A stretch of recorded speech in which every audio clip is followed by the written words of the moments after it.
Swear.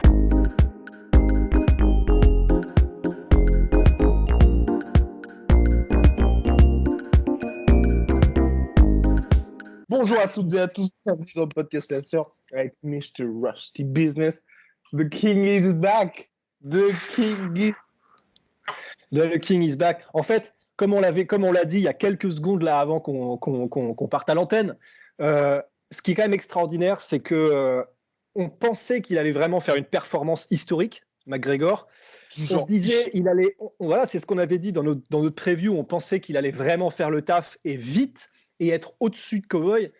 Mais en fait, le truc, c'est que c'est là où il est en train d'écrire l'histoire quand même, ce bâtard. C'est que il est, ouais, avec tout le respect qu'on lui doit justement, mais c'est que il a non seulement gagné, non mais c'est parce que j'ai des étoiles dans les yeux, voilà, je vais pas le cacher. Non seulement il a gagné, non seulement il était au-dessus, non seulement c'était un perfect Tekken Street Fighter sous le calibre, mais en plus de ça, il n'a pas juste montré qu'il était au-dessus, il a encore amené de nouvelles armes qu'on connaissait pas dans le MMA. On va y venir, les shoulder strikes, parce que oui, ça existait déjà et oui, c'était déjà utilisé, mais pas comme ça. Et on va dire pourquoi. Techniquement-tactique, on va rentrer on y va. Mais il a trouvé un moyen, encore une fois, de nous montrer pourquoi est-ce qu'il fait avancer le MMA. Et franchement, en 40 secondes, il aura fait un récital, une performance. Voilà, c'est comme contre José Aldo en fait. Ça dure 40 secondes contre José Aldo 13, mais c'est pas. Il y a tellement dans ces 40 secondes qu'en réalité, tu peux que lui tirer ton chapeau. Enfin, vraiment, c'était impressionnant. C'est vraiment impressionnant. On peut ne pas aimer Conor, on peut être fan de Khabib et vraiment détester Conor et ne pas pouvoir le sentir. On peut pas ne pas être impressionné par ce qu'il a fait. C'est pas possible. Personne n'a fait ça à Cowboy. Darren Till ne l'a pas fait. Jorge Masvidal ne l'a pas fait. C'est la première fois que Cowboy ne met pas un seul coup, hein. Ça, tout simplement. Non, mais c'est complètement délirant. Personne, même les welterweight, ne sont pas arrivés à se débarrasser de Cowboy de façon aussi stellaire. C'est complètement délirant. Donc, victoire de McGregor en 40 secondes. Rust, la sueur en PLS complètement. Et surtout, moi, ce qui m'a impressionné avant de venir exactement sur les fameux shoulder strikes, il y a beaucoup, et puis exactement, il y a énormément à dire. Ce qui est aussi hyper intéressant, et moi je m'attendais pas à ça, et justement on avait parlé dans le podcast précédent avec mon cher Rust, c'est cette capacité à McGregor à pouvoir réagir, à s'adapter à son environnement, qui n'avait pas eu lieu lors du combat face à Khabib Nurmagomedov, où justement il n'avait pas toutes ces sensations. Et quand il voulait placer par exemple ses genoux, quand il voulait placer sa gauche, il n'y était pas, il n'avait pas cette capacité à être finalement là à chaque fois et pouvoir réagir face à n'importe quelle situation comme il l'avait fait en 2016. Et là, avant de venir justement dans le dur, et c'est pourquoi vous êtes là, McGregor a réussi à faire ça, et c'est pour ça que Rost a dit que c'était hyper intéressant ces 40 secondes de combat, c'est qu'il y a eu tout ça pendant 40 secondes. Entre Cowboy qui a tenté de faire timidement certains takedowns, ensuite la phase de clinch, nous allons y venir bien évidemment, à chaque fois McGregor a réagi hyper rapidement, a fait les bons choix et surtout à chaque fois a marqué Cowboy. Et ce qui est hyper rassurant, et moi c'est pour ça que je ne m'attendais pas du tout à ça, c'est perso, moi j'ai pas l'impression que ça faisait 1 an et demi, tu vois, qu'il n'avait pas combattu. À part pour le tout premier coup. Oui, à part le tout premier coup là aussi. Et c'est là que c'est intéressant parce que il a réussi à s'adapter très très rapidement parce que quand il a fait son truc, il a dû se dire oh putain, quel con. Mais oui, en fait c'est ça. Alors avant qu'il ne, parce que juste après avoir vu le combat, je m'étais dit, est-ce que c'était fait exprès dans le sens, il sait qu'il ne risque rien parce qu'il sait exactement comment va réagir Donald et du coup il va rentrer en clinch ensuite, à la manière, et on en avait parlé dans le podcast preview, de Leon Edwards, qui faisait pareil et qui osait mettre sa gauche franchement parce qu'il savait qu'il craignait rien en clinch. Je pensais que c'était ça. Et en fait, non. Alors, d'après ce qu'en disait Conor lui-même, qui a été très honnête là-dessus, c'était cool. En gros, il a dit, ça me démangeait tellement de combattre, d'y aller, d'être dans le dur, de me remettre dans ce qui est ma passion, que, ok, j'ai mis un peu trop de zèle, j'ai mis un peu trop de maillot sur les œufs, et ouais, bon... et j'y suis allé. Et du coup, alors oui, c'était vraiment, je crois que c'est le seul qu'il a loupé. Alors voilà, attends. La stat, je crois que c'était, il y a eu 20 coups qu'il a tenté dans ce combat en 40 secondes. Il en a mis 19. C'est-à-dire que le premier, c'est le seul qui l'a loupé, c'est le seul qui était un petit peu en mode oh là là, qu'est-ce qui se passe, bon, un peu n'importe une quoi. demi-seconde après, il met le genou. Hein. Alors ouais, je sais, il y a l'élan, parce que justement, complètement, oui. Voilà. Il overcommit tellement. En fait, il se laisse tellement déséquilibrer par son punch lui-même. Donc, c'est le signe que c'était pas un punch idéal, c'est qu'il est lui-même déséquilibré. Il se porte lui-même vers l'avant avec l'énergie qu'il met dedans. Et du coup, il y a le genou qui touche en même temps. Alors, c'est jackpot là. Clairement, moi, je pense que c'était pas complètement voulu. Moi non plus, exactement. Je fais partie aussi de ceux qui pensent que c'était pas voulu, parce que il me semble pas qu'il y ait vraiment un geste ou même une amorce de genou dans le geste, mais n'empêche que voilà, Cowboy le prend un petit peu, ça le désarçonne peut-être un petit peu, et il n'a pas fait une franche tentative de takedown, Cowboy Cerrone, mais en tout cas, il a voulu resserrer et réduire la distance. Et voilà. C'est là qu'on rentre dans le dur. Les fameux shoulder strike, shoulder shots, qui oui, si, on en a déjà eu en MMA, et notamment, et c'est là le fameux combat, Ross va vous en parler, où j'avais perdu le nom des combattants parce qu'on l'avait vu il n'y a pas longtemps, mais Conor McGregor a fait ce que personne n'a fait, ou ce que nous n'avons pas vu jusqu'à maintenant, parce que oui, il y a quelques combats que nous ne voyons pas. Mon cher Rust, c'est parti pour la petite masterclass. Alors en fait, c'est vachement intéressant parce que oui, on a vu des shoulder strikes utilisés avec efficacité. On pense notamment et justement à Jorge Masvidal contre Nate Diaz parce qu'il y avait ce facteur explosivité qui faisait que tu peux te prendre n'importe quoi, un bout d'abdos, si c'est lancé de façon explosive, ça fait mal. C'est pareil. Et là, c'est une épaule comme une grosse bifle, hein, on va pas se mentir. Je m'étais dit, j'ai eu le temps de me demander, tu vas pas me dire. Mais allez, c'est McGregor, on s'en fout, on tourne les cerveaux. Et alors voilà, ça a déjà été utilisé de façon efficace par Masvidal, par aussi John Jones, qui était connu pour tenter toutes sortes d'armes vraiment créatives, et il l'a fait maintes fois contre la cage. Et c'est le mot-clé. C'est le mot-clé là, mesdames et messieurs, qu'il faut bien retenir, c'est contre la cage. Alors, il y a 3 facteurs. Alors, personnellement, parce que je peux vous dire que je l'ai poncé ce combat et que je l'ai rematé jusqu'à le gerber. En fait, il y a 3 trucs, pour moi, qui font la diff. Déjà, premièrement, comme on vient de le dire, contre la cage. C'est-à-dire qu'en fait, quand John Jones et Jorge Masvidal le font, ils sont dans des situations de clinch où ils pressent eux-mêmes. Donc, c'est pas eux qui sont dos à la cage, c'est eux qui pressent l'adversaire contre la cage. Donc, le but, dans ces cas-là, pour ne pas que l'adversaire puisse se créer d'espace et donc se décaler et t'éloigner pour sortir du clinch, sortir de la pression contre la cage et se remettre dans une situation de 50-50 ou avantageuse. Donc, le but, quand tu presses quelqu'un contre la cage, c'est de lui laisser le moins d'espace possible. C'est donc beaucoup plus compliqué de se dégager suffisamment d'espace, le faire rapidement et pas que ce soit trop téléphoné pour se dégager et lancer l'épaule. C'est pas évident, mais quand tu es assez explosif ou assez tricky comme John Jones, tu peux le faire. La grosse différence, c'est que là, c'était pas contre la cage. Le clinch a été initié au milieu de la cage, à l'air libre, out in the open, et en gros, il y avait énormément d'espace parce qu'on n'était pas du tout dans les mêmes setups. Là, Cowboy et Conor étaient beaucoup plus dans un truc en mode box style, c'est-à-dire que le but, quand tu n'es pas contre la cage, c'est tu fais attention aux 2 bras de l'adversaire, tu essaies de regarder comment est-ce que tu peux contrôler les biceps, ou en tout cas à l'embouchure ici, tu fais attention aux genoux qui peuvent arriver, tu postes ta tête pour essayer de gérer le buste de l'adversaire et de manipuler ses mouvements. Tu essaies de le contrôler, et donc les 2 adversaires, là, c'est pas une question de réduire l'espace le plus possible, il y a beaucoup d'espace entre les 2. Ils sont généralement aussi penchés un peu vers l'avant dans cette position-là. Et c'est là où c'est totalement différent, parce que là, il y a beaucoup d'espace, et si tu t'y attends pas, parce que tu regardes les bras, tu regardes les genoux, tu regardes machin, mais l'épaule, si c'est fait comme McGregor l'a fait, et qu'en plus, comme personne ne l'avait fait avant de cette manière, et ben là, c'est le jackpoteux du siècle.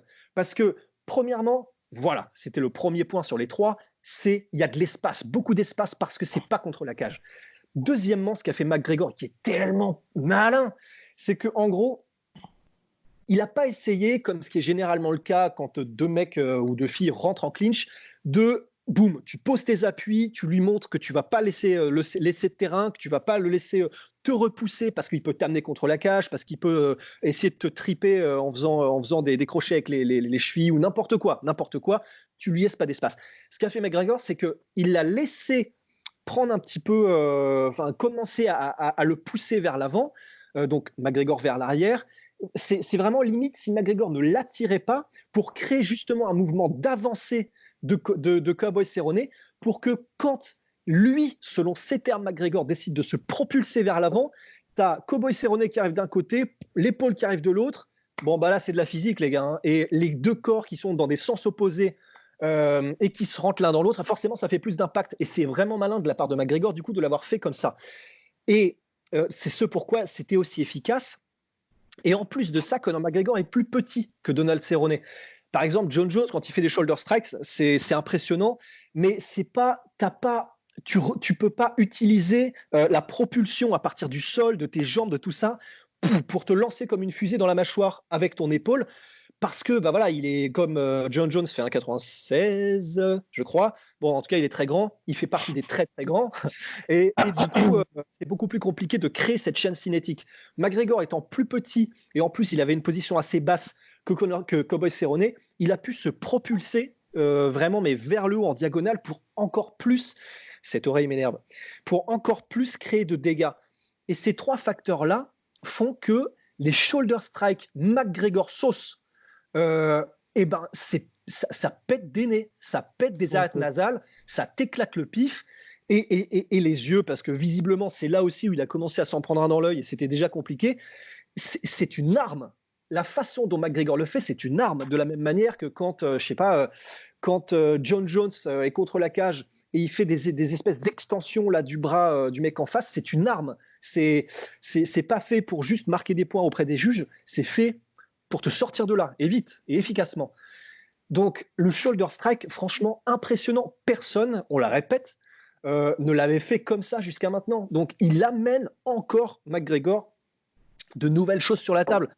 C'est pour ça que quand les coachs et McGregor disent bah oui, on essaie de revenir au vieux Conor, à ce bon vieux Conor qu'on connaissait contre Eddie Alvarez, où on était en condition pique, etc. Oui, c'est vrai, mais de la même manière que John Jones quand il était à son pic, parce que bon, ça fait longtemps qu'on ne l'a pas vu avoir des performances aussi impressionnantes. Et ben voilà, il apporte de nouveaux trucs, il apporte de nouvelles armes, de nouveaux tricks. Et c'est là où tu peux pas t'empêcher de te dire ouais, on est en train de regarder quelque chose de spécial, quoi. Non mais oui, et complètement mon cher Rust, c'est vrai que c'était de toute façon impressionnant. Et ce qui était surtout, en plus, c'est ce que Dana White, Donald Cerrone a dit après dans la post-fight interview, pas celle qui était justement dans la cage, mais en dehors. C'est qu'il était complètement désorienté parce que c'est vrai que vous vous mettez à sa place, vous venez de vous prendre donc ce genou qui est quand même puissant et qui se le prend pleine balle dans la tête. Ensuite, il se met en clinch. Une situation dans laquelle, a priori, je pense que lui il disait je vais être a priori à l'aise en sécurité. Et là, le mec commence à vous balancer des shoulder strikes qui font en plus, et c'est ça le pire et le plus impressionnant, de plus en plus mal parce que c'est sur la dernière qui pète le nez de Donald. Enfin, qui pète le nez. Je sais pas s'il est officiellement pété, mais où il commence à saigner du nez, quoi, tout simplement. Ouais, Donc, vous venez de vous prendre ça, et puis ensuite, alors là, comme si ça ne suffisait pas, parce que là, on est à peu près à 25 secondes de combat. Et là, ça y est, fin du clinch. Et Conor McGregor, toujours avec cette pression folle, parce que clairement, là aussi, c'est ce qu'il faut aussi noter, c'est qu'il n'a pas relâché une seule seconde. Il n'a pas relâché une seule seconde, et c'est là aussi que moi, j'ai trouvé que c'était hyper impressionnant pour lui et très rassurant pour la suite, c'est qu'effectivement, il a tout de suite eu, ok, j'ai réussi à le toucher là maintenant, il faut que je continue, il faut que j'accélère, et j'ai vraiment moyen de finir le combat. D'ailleurs, pour toi, Rust, et puis même pour tout le monde, dans la salle et tout, dès qu'il y a eu ces shoulder strikes, et c'est là que c'était vraiment impressionnant, on savait que le combat était terminé. Enfin, pour moi, c'est sans doute ça le plus impressionnant, c'est de se dire que McGregor, plus que le genou qui finalement en direct, parce que moi, ensuite, quand j'ai revu le combat où j'ai fait, ah oui, quand même, le genou, il se le prend pleine balle, c'est quand, après les shoulder strikes, on se dit, putain, il y a moyen qu'il ait sonné, mais vraiment bien serronné là-dessus, quoi. Mais non, mais c'est complètement délirant. En fait, Et alors, là, je suis pas sûr à 100%, mais j'ai l'impression qu'à la fin du combat, McGregor est allé voir Cowboy Cerrone et Cowboy lui a dit, mais putain, mais c'était quoi là? Tu m'as frappé avec quoi? Et du coup, Conor a pointé son épaule en disant, bah, c'était l'épaule. Ça me rappelle énormément, c'était Randy Couture qui avait dit à propos de son KO contre Lyoto Machida, juste après le KO, il a fait, mais bah, j'étais en train de combattre et un truc qui avait l'air extérieur au combat m'a frappé en pleine mâchoire. C'est parce que tu ne sais même pas ce qui t'est arrivé en fait. Ouais. Bah là, c'était un peu pareil. Et alors oui, en plus de ça, donc non seulement il a mis la pression parce que on le savait, tout le monde le savait, c'est sous la pression généralement que Cowboy a du mal. Et alors là, il y a un truc très très rapidement, ce qui est assez intéressant, c'est que on a connu différents Conor McGregor. Il y a eu par exemple le Conor McGregor contre Alvarez ou contre José Aldo qui est bondissant, qui est avant-arrière, des mouvements extrêmement légers, qui est là pour vraiment, il te pique, il t'explose, il repart et vraiment il est constamment là, etc. Là, on a eu un Conor qui était lourd sur les appuis, Ouais. à la manière de Darren Till quand il a vraiment démonté Cowboy, à la manière de Leon Edwards quand il a démonté Cowboy, parce que là, il ne faut pas faire du in and out, du léger, il faut rentrer dedans, il faut rentrer dans l'art. Complètement. Donc, je ne sais pas si ce sera le Conor qu'on verra plus tard, parce que c'est un game plan qui, je pense, était fait spécifiquement de cette manière pour Cowboy. Et là où... Non, rien, n'oublions pas aussi qu'il était là, pour le coup, un vrai welterweight. C'est pas comme il était lors des combats face à Nate Diaz, où c'était finalement le premier qui était en short notice, où là, c'était un Conor McGregor qui avait un petit peu explosé pour être dans cette catégorie poids, ou même à l'UFC 202. Là, il avait vraiment fait sa préparation pour être en welter. Donc même, je pense aussi, dans la préparation, où il s'est dit, dans l'éventualité où le combat va en 3-4 rounds, enfin, ou même 5 rounds, il ne pouvait pas se permettre d'avoir autant de mouvements pour pas gâcher, pour ménager son énergie. C'est vrai. Non, c'est vrai. C'est vrai. Donc, encore une fois, il s'adapte de la même manière que ceux qui sont connus pour être très explosifs. Oh, il vous reste là, la sueur, là. Bah oui, mais qu'est-ce que vous voulez? C'est parce que c'est Conor, oui, mais c'est surtout parce que c'est du beau MMA. Je déteste les gens quand on le, tu sais, genre, tu vas regarder un match de foot, un truc comme ça, et tu leur demandes, alors t'es pour qui? Moi, je suis pour le beau jeu. Je déteste les gens qui font ça. Mais prends position, putain. Mais en gros, là. On pensait que Conor allait gagner. On aime Conor de la même manière qu'on aime Khabib, qu'on aime certains combattants parce que personnalité, parce que skill set, etc. Mais là, c'était juste, on avait vraiment envie de voir le plus beau Conor possible. Celui qui, quand il a l'étoile de Mario, il arrive, il fait tout à la perfection. Et là, tu te dis, bah ouais, c'est pour ça que je surkiffe regarder ce sport. Donc, et donc, oui, on n'a toujours pas parlé, mon cher Rust, quand même, du fameux head kick. Parce que oui, là, il était à point, le petit Cerrone. Mais, et c'est pas un petit mais, c'est assez rare que McGregor tente ça, et surtout qu'il mette knockdown des adversaires de cette manière-là. Enfin, il le met pas directement en knockdown après le head kick, mais c'est vraiment ça qui sonne complètement Cerrone, puis ensuite il y a 2-3 frappes et c'est game over. Et justement, alors il y a eu le head kick dont on va parler dans quelques secondes. Il y a eu avant un truc, ça m'a frustré. Bon, ils y sont pas pour grand chose à la production. Ils pouvaient pas le prévoir à la production à l'UFC. Mais entre les shoulder strikes, ils se sont séparés du clinch et le high kick. Enfin, l'échange de high kick. Il y a eu un truc qui était la vintage McGregor et on l'a pas vu parce qu'ils ont fait un espèce de cut. C'est comme dans Taken, tu vois, avec Liam Neeson. Quand ils essaient de dynamiser l'action en faisant 45 milliards de cuts à la seconde, en fait, tu comprends plus rien. Bah là, c'était un peu, bon, ils l'ont pas fait exprès, mais c'était un peu le même problème. Ils ont cuté, ils ont changé d'angle de caméra au moment où McGregor c'est sa spéciale. Et alors celle-là, il a fait quasiment à chaque combat, qui est feinte de crosse gauche. Il avance et il revient avec un uppercut du droit. Sublime. On n'a même pas vu s'il était bien passé. C'est vrai, complètement. Ouais. Non, il passe pas très bien, je crois. Oui, voilà, il est pas très bien passé. Mais voilà, il l'a tenté, donc ça, c'était cool juste de voir. Ok, il est en train de, voilà, ça y est, il a retrouvé son groove un petit peu.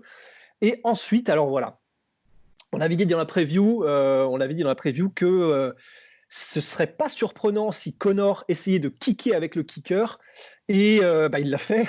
Et nom de Dieu qu'il l'a fait. Alors, il y a eu un premier high kick donc de Cerrone. Et c'est là où le MMA, c'est vraiment des détails. Le MMA, c'est à ce niveau-là, c'est jamais de la chance.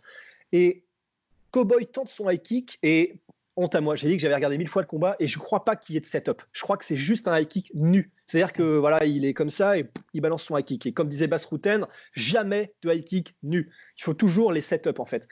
Et donc ça passe pas puisque McGregor le voit venir, il se protège, ça ne fait absolument pas de dégâts, enfin, en tout cas vraiment le minimum. Et en revanche, alors Au début du combat, il a commencé, c'était son premier coup, Conor, un énorme cross du gauche. Donc, et de toute façon, c'est Conor. Donc, quand tu t'entraînes à combattre Conor, il y a un truc auquel tu fais attention, c'est le cross gauche, parce que c'est celui qui tue. Et s'il était passé celui-là. Oh, mais justement, tant mieux qu'il ne va pas passer, parce que cette séquence. Complètement, mais oh là là. Ah non, mais ça aurait été complètement du délire. Ça aurait été comme dans les Dragon Ball Z, Budokai Tenkaichi, tu vois, le truc, il aurait été projeté contre la cage. Non, parce que celui-là, pour le coup, s'il passait, c'était. J'ai presque envie de dire fin de carrière, parce qu'il l'avait lancé, mais. Il avait toute l'Irlande derrière lui, quoi. C'est clair. Mais donc voilà, pour revenir au high kick, et là, la différence du coup entre le high kick de Cerrone, bon, et encore une fois, il était sonné. Cerrone. Donc voilà, évidemment, il peut pas faire du Cerrone de manière optimale, et en plus, on lui mettait la pression, etc. Mais la différence entre les deux high kicks, c'est qu'en revanche, Conor sublime, et c'est vraiment, alors la spécialité de Cerrone, c'est de faire des combinaisons, et aussi de faire, alors tu lances un cross ou n'importe quoi, mettons du bras droit, et avec le même côté, tu vas balancer ton high kick ou ton low kick ou n'importe quoi. Parce que généralement, pour créer le plus d'énergie cinétique possible et de percussion, tu fais boum d'un côté et tu reviens avec l'autre. Après, voilà, quand tu as un certain nombre d'années d'expérience, tu sais que ça vient, et c'est Rampage Jackson qui était connu pour avoir cette garde où il fait woum, woum, woum, parce qu'il sait que quand il y en a un qui est lancé d'un côté, eh ben voilà, ça vient de l'autre généralement. Tu vois, il faut vraiment un très très très bon striker pour réussir à ce qu'on appelle double down et venir et doubler du même côté en fait, parce que c'est vraiment pas évident à faire. Pour ceux qui s'entraînent, c'est pas naturel en fait. Et ce qu'a fait Conor, c'est que du coup, il a feinté avec son cross gauche, et ça, la feinte, elle prend, mais oh la vache, le hameçon, il est parfait. Et il feinte avec son cross gauche. Cowboy, du coup, met les deux bras vers l'avant parce qu'il attend le cross du gauche. Il se recule un peu la tête et il la penche, du coup, parce que le premier cross de Conor McGregor, parce que c'est comme ça, parce que Cowboy Cerrone est un orthodoxe, du coup, il s'est penché, il a slippé le punch du côté droit. Et le truc, c'est que du coup, il a fait la feinte. Conor a fait la feinte de cross. Cowboy met les mains vers l'avant, se recule et se penche vers la droite, donc du côté du high kick gauche de McGregor, lorsque McGregor décide de double down. Et donc, il s'est exposé, mais vraiment, il s'est exposé en mode Marken Crocop. Et là, le high kick vient derrière. Et le high kick, du coup, comme rien n'est protégé, parce que la feinte a parfaitement marché, en plus, il vient vraiment avec le pied, tu sais, un peu le crescent kick, et pleine mâchoire. Même au ralenti, la tête, elle fait un bruit de biscotte. Ça fait vraiment flipper. Donc, le high kick parfaitement setup. Le high kick vient pleine mâchoire. Donc, c'était pas un KO flush. Et après, il s'est écroulé. Il était encore en pleine conscience. Mais c'était déjà. Il savait que c'était terminé, oui, complètement. Oui, tout le monde le savait. Voilà. Et donc, après, grosse frappe au sol de notre cher Conor McGregor, façon éclatement de Proper sur la tête d'un mec. Donc, c'était vraiment impressionnant là aussi, parce que mine de rien, bon, ok, Obdin a laissé toutes ses chances possibles à notre cher Cowboy Cerrone de revenir, mais il était complètement la cuite. De toute façon, il se défendait pas de manière, on va dire, intelligente, pas de manière intelligente, pardon, pas pour survivre et dire on va continuer le combat, on c'était plus là, j'en peux plus, donc voilà. Je couvre ce qu'il y a à couvrir, et puis voilà. Conor McGregor qui a enchaîné, bim bam boum, victoire en 40 secondes. Et on peut spécifier, puisque là on est dans l'analyse très rapidement aussi, que c'est vraiment aussi une des spécificités de McGregor, c'est qu'il est tellement calculé, c'est vraiment un sniper à sang-froid. Parce que par exemple, Darren Till, lorsqu'il a combattu Cowboy, c'est un sniper aussi, c'est vraiment un striker d'exception. Lorsqu'il a vu que Cowboy était blessé, il est devenu tout fou, tu vois. Il est devenu tout fou, il a commencé à faire n'importe quoi, il a mis 45 coups et il y en a un tiers qui est passé. Conor, quand il voit qu'un mec est sur le point d'être fini, il est méthodique, un assassin méthodique. Il va regarder, ok, où est-ce qu'il y a une ouverture, pas, et vraiment magnifiquement bien, et c'est vraiment beau. Une telle maîtrise. Mais même dans les frappes au sol, pour le coup. Mais c'est pour ça. En fait, moi, je parlais des frappes au sol. C'est pour ça, tu vois, la connexion, synchronisation. Mais oui, et c'est pour ça, moi, c'était vraiment les frappes au sol dont je parlais. Il est resté méthodique, calculé, et c'était impressionnant. C'est vraiment, c'est un animal à sang-froid, quoi, tout simplement. C'est un crocodile, McGregor. Ouais. Et donc là, voilà, de retour après, finalement, depuis octobre 2018, nous ne l'avions pas vu dans la cage, là, comme si de rien n'était finalement. Ce qui est impressionnant aussi, c'est que John Kavanagh avait hypé Conor pendant toute la semaine. Là, on a bien vu que finalement, il était prêt. Tout ce qui s'est passé, tout ce qu'il a dit, je pense, était vrai dans le sens où il a effectivement arrêté l'alcool, arrêté toutes les distractions hors entraînement. Voilà, et en plus, c'est aussi ce que je trouve positif, c'est mine de rien, le fait que le cross du début de combat ne soit pas passé, ça va lui aussi lui servir de leçon pour se dire, bon bah ok, t'as fait quand même un super combat, mais mine de rien, ce genre de truc, il le tente face à Habib ou face à un mec qui est pas spécialement de Kamaru. et il n'y a pas Kamaru Usman exactement, où t'as pas le genou qui passe, ça aurait pu très très très mal se terminer pour McGregor. Donc il y a un peu tout dans ce combat, et c'est pour ça que Ross le disait de manière une nouvelle fois très juste, ça ne dure que 40 secondes, mais c'est 40 secondes extrêmement riches d'enseignements, tu vois. C'est pour ça qu'il y a des mecs qui vont faire, les gars, ils sont sérieux, 40 secondes de combat, 25 minutes de podcast. Bah ouais, mais justement, c'est vrai, plus les combats sont courts, plus on fait les podcasts longs, c'est les mecs n'ont aucun sens. Mais justement, mais c'est là, mec, c'est quand même dingue d'en arriver à dire, heureusement qu'il a loupé son premier coup, parce qu'au moins ça aura duré plus longtemps. Et le plus longtemps, c'est 40 secondes. On est dans des sphères. Là, on est au-dessus, quoi. Au-dessus, voilà. En tout cas, bravo, Mr. McGregor. On revient très vite avec d'autres podcasts, mon cher Ross. Petit mot rapide pour nos sweet sponsors. On va commencer par MyProtein qui, eux, nous ont régalé, bien évidemment, toute la semaine, qui vous régale aussi avec un code. Eh bien, attention, les jeux, mon cher Ross, qui passe donc à 46%.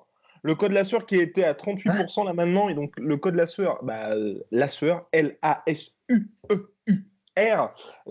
qui vous garantit donc 38% sur absolument tout, en plus des soldes, et là il passe à 46%. Putain, mais attends, mais les t-shirts sont gratos du coup, quoi. Exactement, quasiment. Et donc oui, donc le suite qu'on apprécie particulièrement avec Roche, j'en avais parlé dans le podcast différent parce que les gens m'avaient demandé, c'est, je sais pas comment il s'appelle, mais c'est celui-là avec les... les cordons blancs, là. Exactement, il tient vachement chaud et je crois que Ross le valide aussi. Ah bah oui. Je sais pas, moi c'est surtout ce que je... Ouais, et moi ce que j'avais dit, c'était surtout la capuche, parce que comme j'ai une grosse tête d'habitude, tu sais, on voit la moitié de mon front, là ça couvre vraiment tout, donc c'est pas mal. Ah ouais, et puis bien évidemment, Jetronomy, notre autre... Le premier sponsor, la sueur, ce sont des savons, des soins également pour le visage. Et des gens exceptionnels. Et des gens exceptionnels, tout à fait. Shout out tous les gens exceptionnels. Et d'ailleurs, dans l'équipe, j'ai trouvé un très très grand fan de Conor McGregor qui a... Allez, on va rentrer dans l'intimité de nos échanges, qui a quand même envoyé, juste après le combat, j'en pouvais plus, Conor qui hug la mère de Cowboy. J'ai versé une larme. Oh putain, c'est tellement bon. Oui. Et puis finissons là-dessus. Donc voilà, donc oui, Jetronomy, c'est aussi... C'était sa grand-mère. Et dans la description, oui, c'était la grand-mère. Oui, complètement, oui, c'était la grand-mère. Rien dans la description, il y a un savon offert dès 45 € d'achat et 20 € de réduction sur les soins. Oui, ce qu'il faut dire aussi, pour être complètement exhaustif sur la chose, c'est que c'est vrai que le combat s'est déroulé complètement dans le respect de A à Z entre les deux adversaires. Ils ont touché les gants avant le combat à plusieurs reprises. Et puis ensuite, bien évidemment, juste après le KO, McGregor a même pas célébré. C'est directement après, il a été voir Cowboy. Et ça peut aussi rassurer sur le fait que oui, Conor n'a pas besoin d'animosité ou d'être véritablement dans la provocation pour avoir ce côté tueur à sang-froid. Non, là, il est venu pour faire le job. Il voulait faire le KO, il l'avait dit. Enfin, c'est vraiment le méthodique là, un professionnel. Voilà. Ouais, impressionnant. Bon, allez, à la prochaine. Très vite. Swear.